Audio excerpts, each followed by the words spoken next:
Hello, this is RICKY, the Android guy. Hey guys, today I'm bringing you the review for the Gear S. Now, the Gear S is a standalone smartwatch. It's the first really that stands out because of the fact that it has a SIM card slot. So, with this comes a different style device. You can actually use this by itself, or you can have it call forward and text forward all of your text messages that happen to come through the phone that's connected via the Gear app. So with this device, you really get a different feel between smartwatches because of the fact that you do not have to have your phone 33 feet away. You can be without your phone and go with just your watch. Now, that in itself makes this stand out differently compared to every other smartwatch out there. Now, the navigation is simple enough. If you swipe up from the top part, you will always go back, except on the main screen where you can switch through things quickly, such as your brightness, call forwarding on or off, and do not disturb. Do not disturb I love because I always turn it on as soon as I get inside of a movie theater per se, and I do not want to be disturbed. Very simple and easy. All of your notifications go off to the left side, whereas your widgets are on the right side. The widgets I wish could expand, but so far they're okay. Speaking while we're here, one thing that I do like is the speaker quality. So the speaker quality is a lot better than before, and you can really hear it on the music that is played. It just sounds a lot better, and you can easily switch via Bluetooth, which is also nice.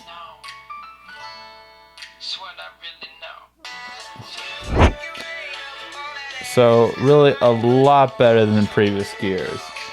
Speakers right here off to the side, and it curves up so that your hand doesn't muffle it.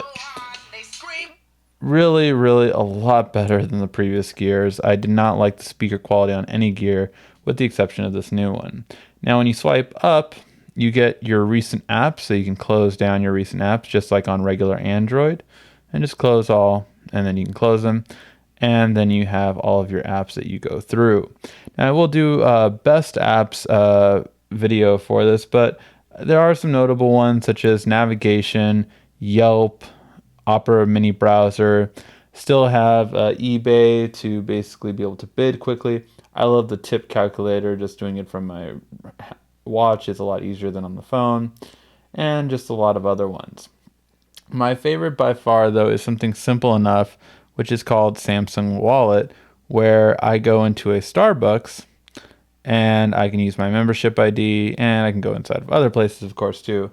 But the main idea behind this is that I can actually be able to pay with my Starbucks card very easily just by scanning it. So that is a really nice feature. This is available on other OSs such as Android Wear, but it just doesn't work as seamlessly as it seems to on here. When I pay, it pays right away. On my Moto 360, it hesitated for a long time with an app called Coffee Time. And for that reason, you just get a more refined OS, I would say, on a watch. It just seems like this one's just been a bit more polished than all of the Android Wear ones I've seen. Now you can program just like on Android Wear. You can say Hi Google. On this one, you can say Hey Gear, and it will launch the voice commands. So you can call people. You can do all the similar kind of things that we're used to on Android Wear. But it's just really nice for the things that you can do.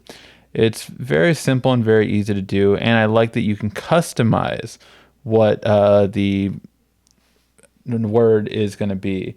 Simply because I hated every time I said "Okay Google," it would go off on my phone and on my watch.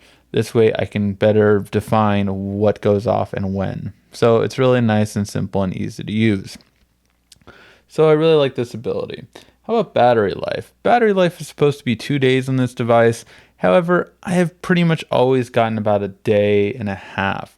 Never really gotten to the 2 day mark. I always find myself closer to 40 and 30% when I'm done for the day. And although I can get through part of the day with that on the next day, I definitely can't get through a whole day.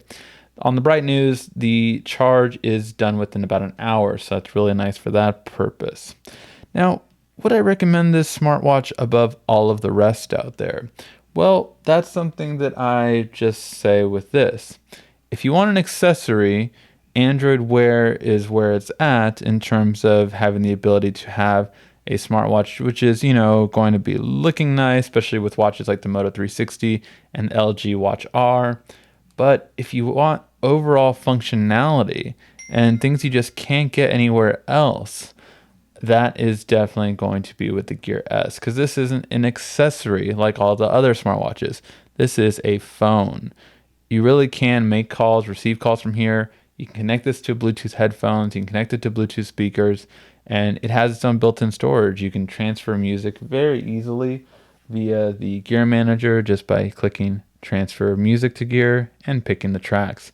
It's very simple and easy, and the apps have become more prevalent and more available than in the past, which is really a nice feature.